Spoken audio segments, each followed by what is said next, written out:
So first of all, thank you to the Wyatts, to the Wyatt Corporation and Wyatt family for inviting me to come back here to Santa Barbara. I've been here a couple times before for this meeting, and it's certainly a pleasure to talk to all of you. And my job is to make sure that you don't fall asleep in the last lecture and we get out reasonably well so that whatever you have to do for the rest of the day, you have time to do it. So as John mentioned, I'm going to talk to you about, actually, let me get the audio visual. Is this what I'm using? Yes. And this goes forward, and this is the pointer? I would use the laser pointer if you can. Okay, good. All right, I'll go two-handed then. So I'm going to talk to you about MALS in two areas, for the characterization of complex drugs and for some work that we've done on sugar-protein complexes of some immunological importance. First, I want to give you a little background about Momenta because I think it's important in understanding what I'm going to talk about. We're a company that embraces complexity. We often say that if there's a simple solution or a simple molecule, we'll leave that to the rest of the world. We look at complex problems and complex drugs. And there's really three things that we do. We start out by doing very thorough structural characterization, whether it's a new drug or much of what we do is complex generics and biosimilars. We then use that information for a variety of different techniques, including a lot of the ones that we've talked about the last few days, to control our manufacturing process, either to develop one or to reverse engineer a process. And then we use a lot of thorough biological characterization, some of which also involves the use of things like MALS for characterization, to feed that back through the entire loop and get us to where we need to be. We have three primary parts of our business. The first part, which is the part I'm going to talk about today, is what I call our complex generic business. We have two approved generic drugs, and I'll go into more detail on those later.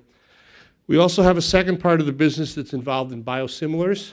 That's a very hot field these days, particularly in monoclonal antibody development. We have partnered one of our biosimilars with Baxalta, and we have 8 others under development internally that may at some point be partnered, but right now we're working on them by ourselves. We also have some novel drugs, some of which are based on heparin chemistry and some of which are based on IgG and IgG-like materials. And although I won't talk about them today, I think in the future, at least 1 or 2 of these may be very amenable to the kind of light scattering and MALS and AF4 that we're going to be looking at today. The 2 products I'm going to talk about today, the first one is called Glatopa. It's a generic version of Copaxone, which is Glatiramer Acetate. It's a drug that's used for the treatment of multiple sclerosis.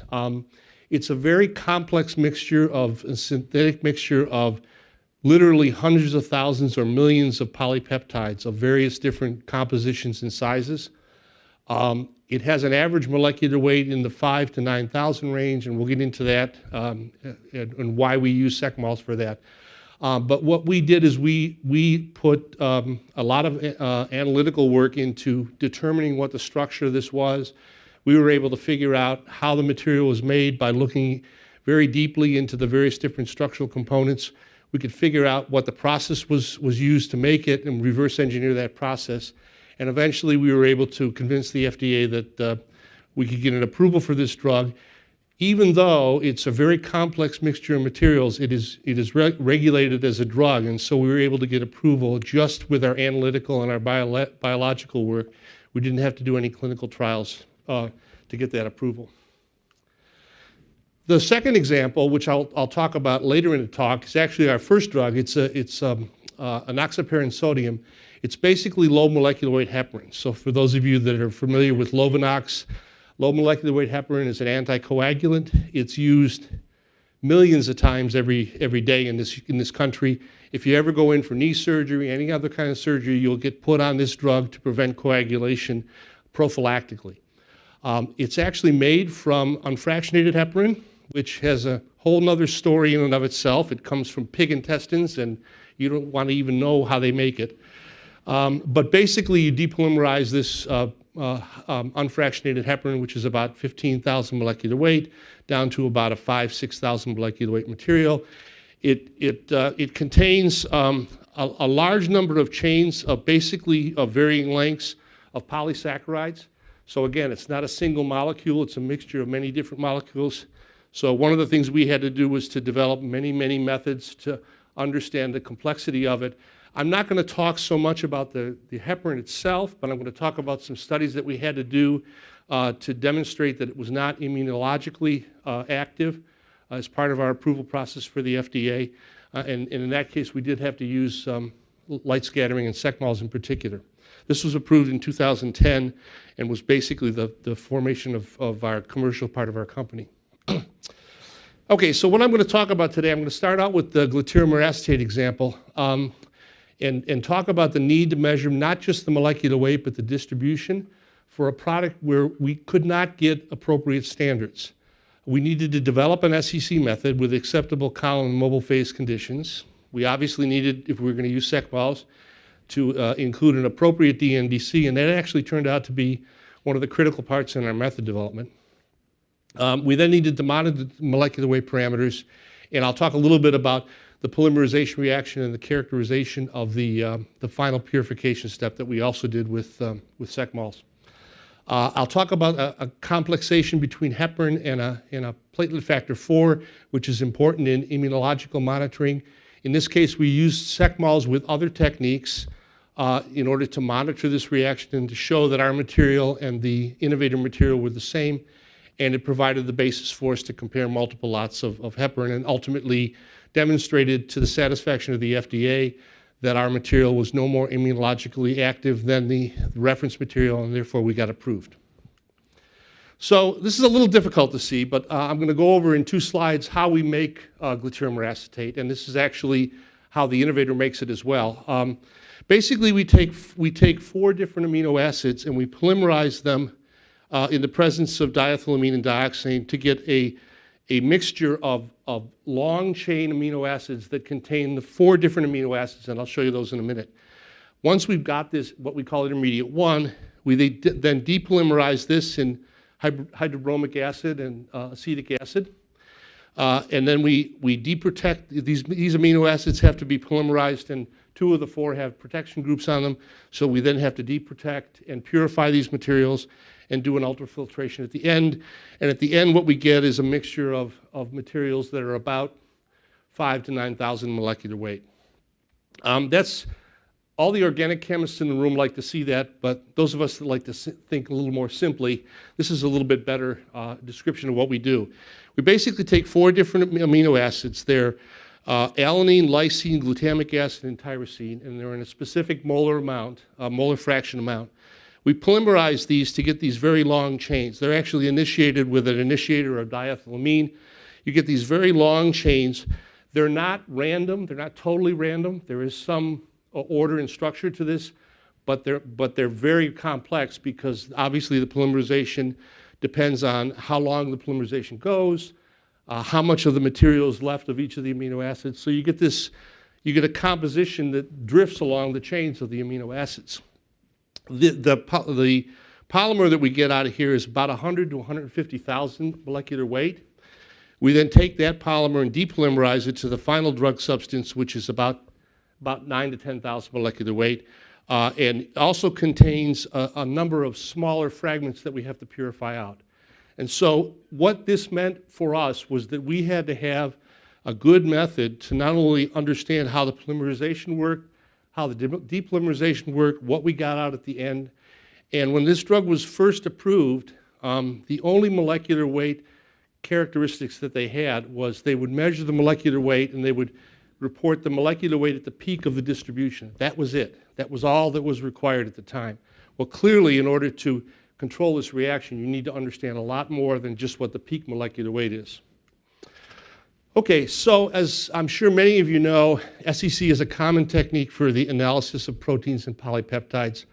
It can be used to estimate the molecular weight, but more often it's used to confirm the presence of a protein, to assess aggregation, to assess other forms of degradation. It's used in studies of complex formations that may have immunological or other biological importance. For most of the above, we use a simple size exclusion. We normally employ UV detection at 280. The column and mobile phase is pretty straightforward, and we typically calibrate these with other polymers or other proteins that are of similar molecular weight. So if we need the molecular weight information, we can do that. However, there are a class of compounds to which Glatiramer acetate belongs that are a little different than this. These are polypeptides that are not single molecular entities. So they're not things like insulin or glucagon or something like that, which is a single strand. They're polymers. And really, the key to this whole field is to think of these not as proteins or polypeptides, but as mixtures of polymers of amino acids. And once you get that mindset in your head, then you approach the problem very differently than if it were a typical protein. So for example, polylysine, one of the previous speakers today alluded to polylysine. It's used as a food preservative. Polyarginine, there's a polymer of lysine and leucine. I don't know what it's actually used for. But unlike these proteins, these are chemically synthesized. Most proteins that are made in biological processes. These are chemically synthesized, and they're polymeric mixtures that contain many individual peptides of many various sizes and compositions. They can be relatively short, 5 to 10 residues. They can be relatively long.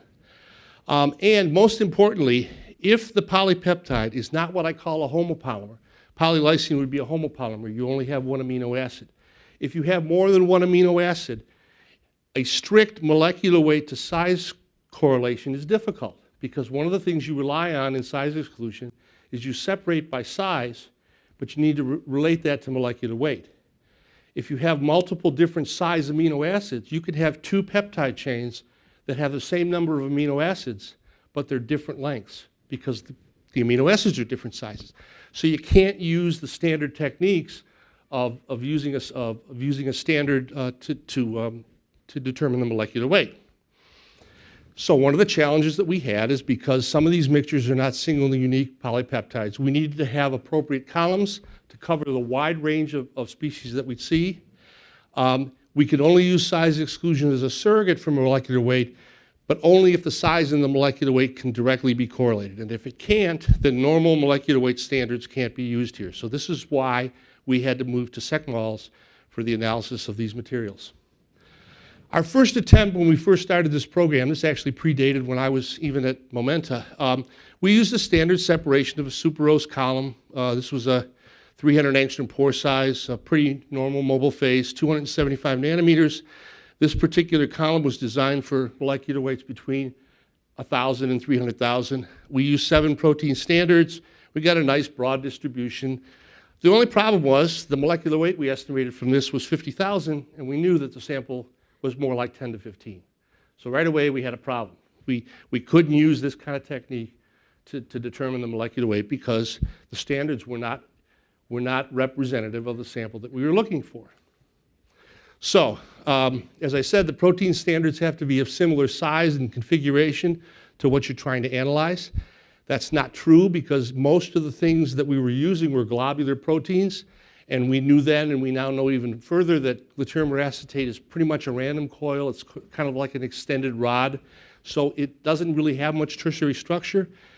And therefore, it will elute through a column with an apparent size and an apparent molecular weight that's actually much larger than it is. Its hydrodynamic radius in solution is bigger because it's more like a rod than a globe.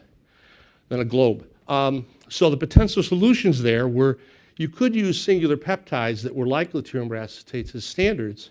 The problem was, as I've indicated before, you've got materials that have the same length and different compositions, and so you couldn't develop enough standards to actually calibrate your column. You could try, and that's what other people had done in the past, but what they got was pretty inaccurate and pretty imprecise data.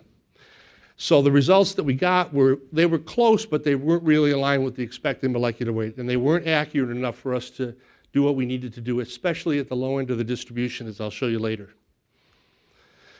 Okay, so what we did is we decided to use SecMALS, and I won't spend too much time on these slides because I'm sure most of you can give these as well as I can. Obviously, we use size exclusion with MALS detection. We don't need standards. We needed to get a proper DNDC, and the basic principle, which I point out in other talks, is that if we can determine the DNDC and the scattered light, we can determine the molecular weight directly if we know the concentration in the same measurement. Therefore, we can determine at every point in the chromatogram the average molecular weight, and if we know the concentration in the DNDC and the intensity. So the first thing we had to do was develop a method. As John said, it's not so easy to do SecMALS if you don't have a good SEC method. And although the superose column gave us reasonable retention, we decided to focus our further development on 3 to 5 micron particles. So we looked at a wide variety of different columns, different types, different pore sizes, different particle sizes. One of the things you have to understand about this is we weren't looking for a single protein. We had a broad distribution, so we had to have a column set or a set of columns that could cover that entire distribution. And as you'll see in a minute, we ended up with a set of 2 different columns. We looked at a lot of different buffers in mobile phases. Most of them were around ammonium acetate or sodium phosphate, different pHs. And we looked at various different columns and combinations that would give us the elution of the material in the proper time frame, not too early, not too late, et cetera, et cetera. So here's an example of one of the early ones we looked at where we obviously had too much retention. There was some kind of either the pore size was too small or we had some non-specific absorption. You can see that the refractive index signal is drifting off. You know, this is essentially the totally included volume of the column right here. So this would have been fine for the high molecular weight part, but not so good for this. Here's an example where we had too little retention and we had a large peak interference from the instrument peak of the MALS. The peak that we talked about yesterday in one of our groups is a shedding peak. Obviously, if you get this kind of a peak, it's okay as long as your compound of interest is far enough into the separation, but in this case, it was starting to bleed into the beginning of our peak of Glatiramer acetate, so this wasn't acceptable to us. The final parameters we came up with, we were hoping to actually get a column that didn't have any column shedding. Unfortunately, all the ones that we looked at that had little or no column shedding, we could not find the appropriate mobile phase to get the retention in the right range. So we settled on a TOSO column, which we knew had some weaknesses in terms of column shedding, but we were able to work around those in the final method. We had a sodium phosphate, sodium chloride buffer. This is pretty standard. You know, once you figure out what it is, it's pretty standard SEC conditions. One of the keys here was that when we first developed this method, we assumed, okay, this is a protein. Most proteins, their DNDC is 0.185. That's what it is, right? And even though people tell you you should measure your DNDC, we said, well, what if it's 0.185? It turned out it wasn't, and we were getting values that were too high for what we expected. So at the time, Yingli in my lab, who's been out here at training, very carefully measured the DNDC. She did it on 2 different lots of material, on 2 different days, with 2 different RI detectors.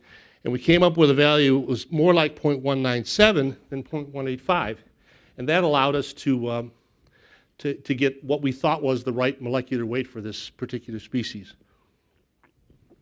Now, we're not sure why the DNDC is that high. My own personal suspicion is that because we have a lot of tyrosine and lysine in this molecule relative to a typical protein, that increases the electronegativity, which increases the refractive index, which increases the DNDC. But that's just my speculation.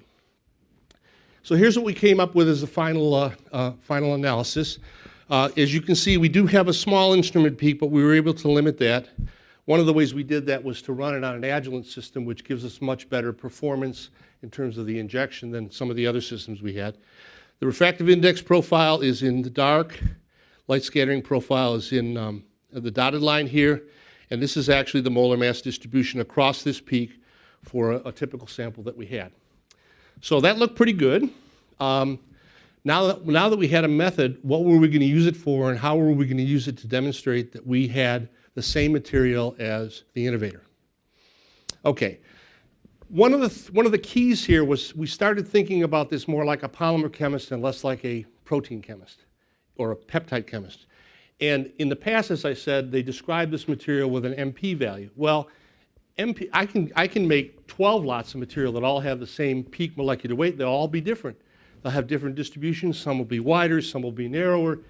And when we were trying to develop this, we needed to match not just the peak molecular weight, we needed to match the entire distribution. And in particular, we needed to convince ourselves and the FDA that we didn't have too much high molecular weight species or too much low molecular weight species. So we had to come up with a way to analyze that. So it took me a while, but I finally was able to convince the folks in our company that we needed to look at not the MP, We needed to look at weight average molecular weight. We needed to look at number average molecular weight. We needed to look at Z average molecular weight. They said, what's Z average molecular weight? Well, it took me about a half a day with some of our vice presidents to convince them what a Z average molecular weight was, but after that they bought it. And for these polymeric mixtures, these are not the same, and and a combination of these values was needed to determine not only the breadth, but the polydispersity of what we were trying to make and measure. Okay, again, I'm not going to go through this in any detail. I would if it was a non-light scattering detector, but obviously the molar average, the number average, the weight average, the Z average molecular weight can all be determined by using the proper SecMALS instrumentation, the proper software, and as long as you can get the concentration for each slice in the chromatogram, you plug it into Aster, it does its magic, and you get out the answers. So that was very helpful for us. Okay, so here's an example of, this is one that I use with our people just to tell them what the difference is between the different molar masses. But in general, if you look at the peak of this material, in general, for this kind of material, the weight average molecular weight is greater than the mass at the peak. The number average is right around. Sometimes it's a little higher, sometimes it's a little lower. It really depends on how we do the filtration at the end. The Z average molecular weight tends to be much higher, and that became a very important parameter for us in controlling the process, as I'll show you in a minute. But this basically was able to show us that we could measure all these parameters and report them for our not only for our molecule, but for the innovator molecules as well. Okay. One of the things we had to do once we got this is we had to go out and survey the field for the innovator product. So we measured many more than 40, but these are the values for the first 40 lots of material. And what we got out of that were the mean values of these molecular weight parameters were around 7,000 for the peak, a little more than that for the MN, about 9 to 10,000, right around 10,000 for the MW. MZ was around 13 to 14,000. Polydispersity was about 1.4 roughly. Now, the only thing we knew in the development of the innovator product was their MP on the label had to be between 5 and 9,000. Said nothing about any of the other parameters. So we needed to develop something that was 5 to 9,000, but we also had to develop something that if I had a molecular weight of 8,000, I couldn't be outside of the range of the other parameters for the innovator, or it wouldn't have the same product. So we had to actually constrain ourselves a little bit more in order to get the right material that we needed. Okay, so let me step aside for a minute, because one of the things we did early on is we said we can't use standards for this. Well, there was a published method in the literature to use standards for this, and what they basically did is they created a series of 10 standards of different molecular weights that contained roughly the right compositions, but they were all individual peptide strings. So what my colleague Ying did at one point is, while she was running the SecMALS on this particular sample, she also ran the standards and did a typical standard calibration curve. And we compared the data that we got from the calibration curve to what we got from what we believe to be a more accurate SecMALS. The interesting thing that you'll see is that the MW, the weight average molecular weight, is almost the same. And that's not unexpected, because you really don't need good separation to get MW. You're basically integrating the entire peak anyway, and so that's how you get MW. But the MN and the MP were both lower with the standards method than with the SecMALS method. And we believe that the reason for that is that the lower standards were not representative of the actual molecular weights of the tail part of that peak, and so they were giving us an inaccurate measure of the molecular weight. Okay, so this was a multi-year process. We used different lots of both the brand and our material to determine what ranges we needed to be in. The MP was on the label. We knew we had to meet that, but we couldn't just meet that. We had to meet some of the other parameters as well. However, by applying SecMALS and doing the analysis of all the different lots, we were able to come up with a boundary for every one of the other parameters that allowed us to say, if we met all of these parameters and we met all of the polydispersities, we had the same material. And we got so good at it that this is actually a lot of the Copaxone. It says red, but I think the color got messed up in PowerPoint. And one of our lots plotted on top of each other. And I dare you to tell which one is which, because they were just absolutely identical. So and obviously we made other lots that had a shift in the molecular weights one way or the other, and so did the innovator. But we got to the point where we understood the process well enough that we could control both the average molecular weight, the high side and the low side, and a lot of that was due to the fact that we had the right tool to do that. Okay, so the other thing that's interesting is the molecular weight distribution in a molecule like this is an important parameter to assess potential degradations or aggregation over time. The problem with something like this is it was very difficult to see classic aggregation or dimers or trimers because you've already got a mixture of species between 4,000 and 7,000. So if you get a little more of the 16,000, is that a degradation or is that just more material that came out with a larger molecular weight? So how do you assess that? Well, what we did is we did some degradation studies and we analyzed these by both sec-mols. We also did AF4 on these, and we got essentially the same data. I'm not going to show it here for purposes of clarity, but essentially we got the same answer out of AF4 that we got out of sec-mols. And it showed us that even slight changes in the quote aggradation or degradation could be picked up not by looking at the average molecular weight, the weight average, or the peak average, but by looking at that Z average, which was a high molecular weight component. And here's an example. This is a 7-day study under heat where the first day is this green curve and it goes out to about 8 days. And you can see by 8 days we've got stuff that's coming out even before the total exclusion value of the column. But after 1 day, if I analyze the parameters after this 1 day, it would fail the parameter for MZ, even though it's almost indistinguishable from the original T0.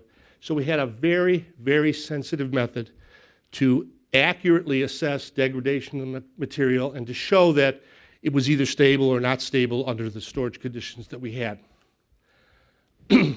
Okay, let me take a quick break here, and I want to go back to two other things that we use this for, and these will be pretty brief. If you remember, we do polymerization of this material, and we get this polymer chain of about 100 to 150,000. Well, it would be nice if we could understand how to run that reaction. And so we developed a side method to look at the polymerization result. In this case, because it was not soluble in water, we had to use a modified version. We had to use a hexafluoroisopropanol, which those of you who've done polymer chemistry will recognize, and a special column due to the persolubility. And we were able to use this method to monitor the reactions of a variety of different parameters that we had when we were doing the polymerization. And I'll just show you one example. This is one of our studies where we looked at the material, and these are just the scans at 1 hour, half an hour, 1 hour, 2 hours, up to I think 24 hours here. So you can see the gradual formation of a large molecular weight species. The other thing that we had to do at the end of this process, if I go back here, at the end of this process, we have some low molecular weight impurities. Some of them are amino acids. Some of them are byproducts of the degradation of the protecting groups. And so at the end, we have to do an ultrafiltration to remove those materials before we create the final drug substance. And what we were able to do was to use sec-mols to monitor that as well. Here's the reaction mixture in red prior to that filtration step, and then the same reaction mixture in blue where we essentially trimmed down the molecular weight size. And what this allowed us to do was to determine how to run that filtration step so that we not only matched the upper end of the molecular weight distribution, but we matched the lower end as well. And so we were able to do that by all these steps. We were very encouraged when the FDA finally did approve our product. They actually put this in print.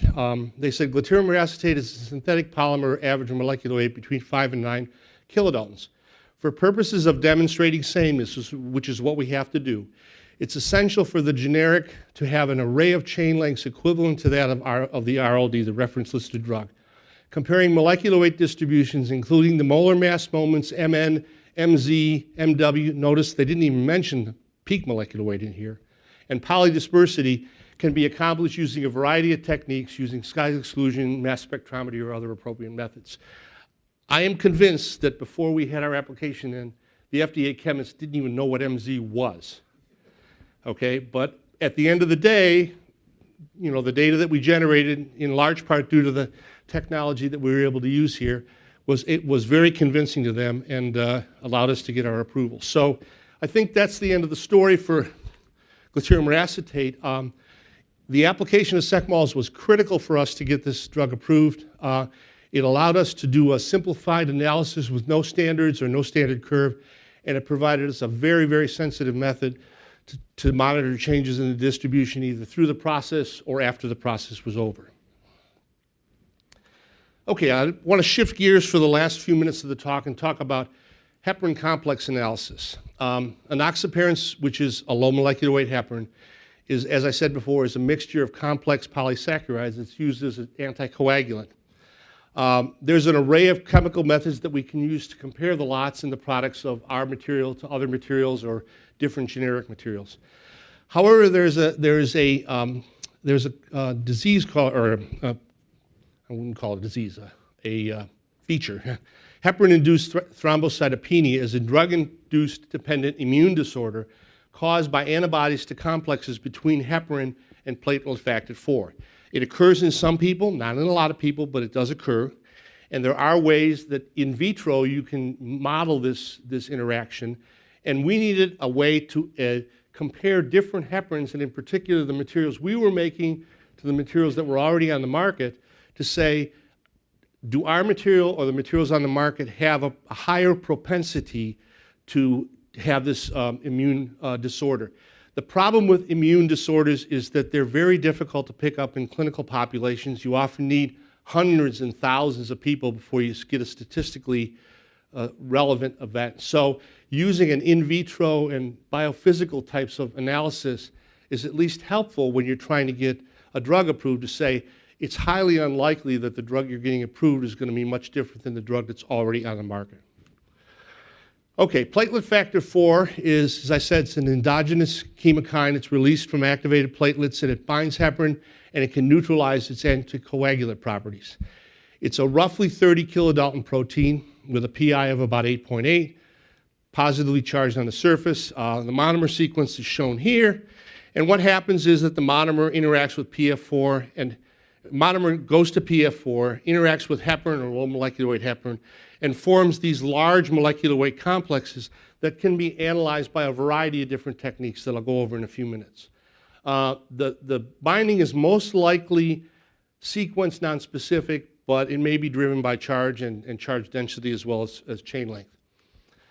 So this work had actually already been done about 10 years ago in a variety of different labs. And typically what they would do is they would do binding and charge by surface plasma and resonance, a zeta potential.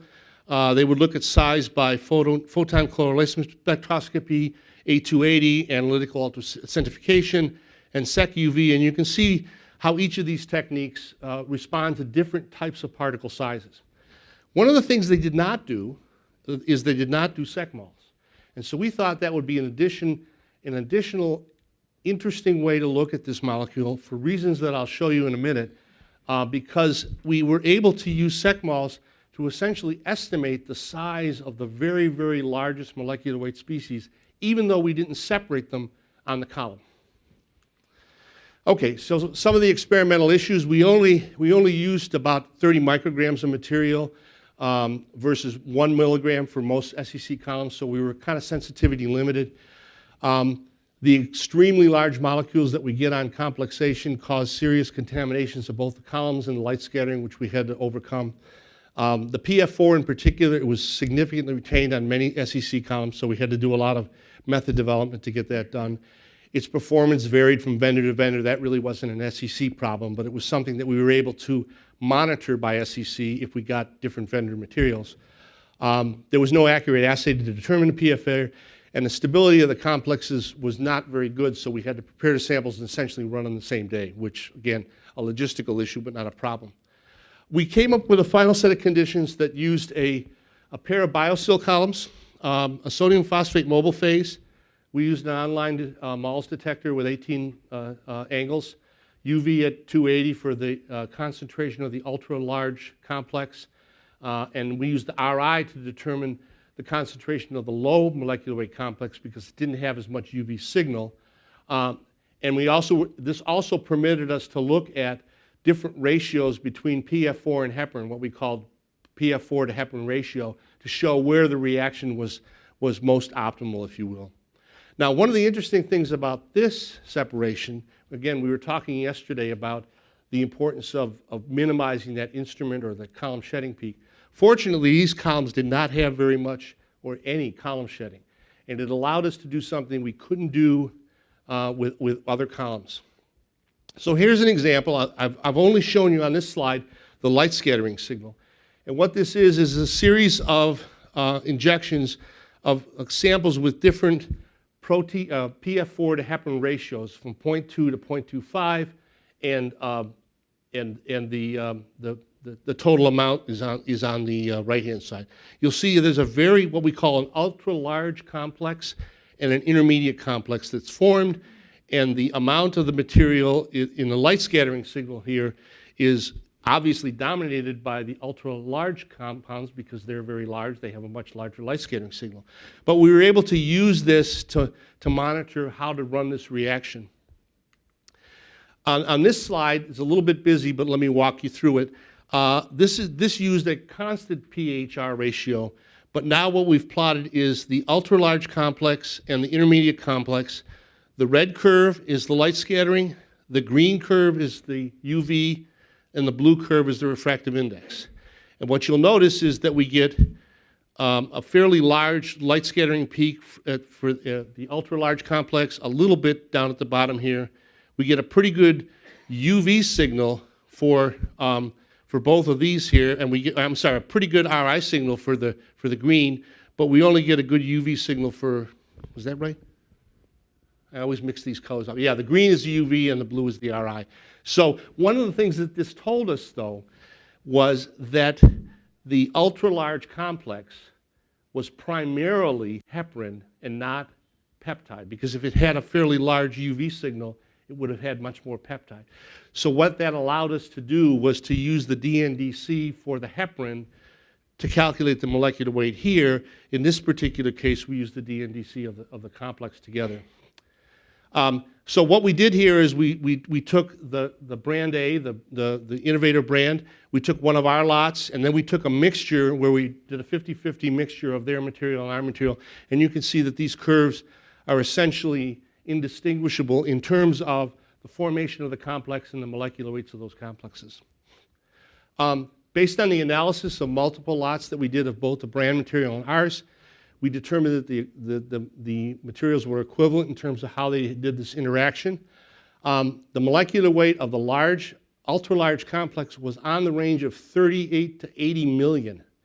And the reason we were able to get that in SecMols is obviously we could, even though we didn't separate it, we could get an estimate of the molecular weight, which they couldn't do by just using Sec UV or Sec RI because they didn't have any standards that were that big.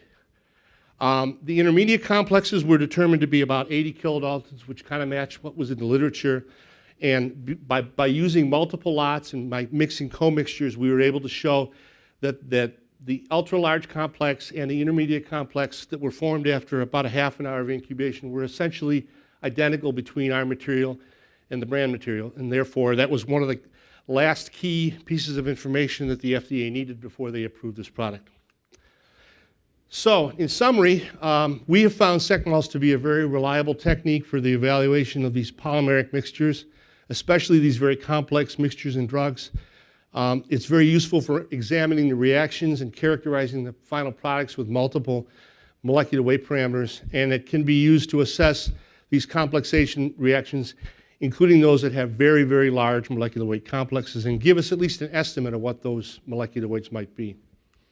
So in summary, I'd like to thank Ying Li and Wing-Yi Fu in my group who did most of the work here. I'd like to thank the Wyatt family, and I don't just mean the three Wyatt boys. I mean the whole family of Wyatt for their support, and especially to Dr. Champagne. John has been a help to us in the 8 years that I've been in Boston, and has really been a help to us in our labs, and we appreciate having him around. So with that, I'll take any questions.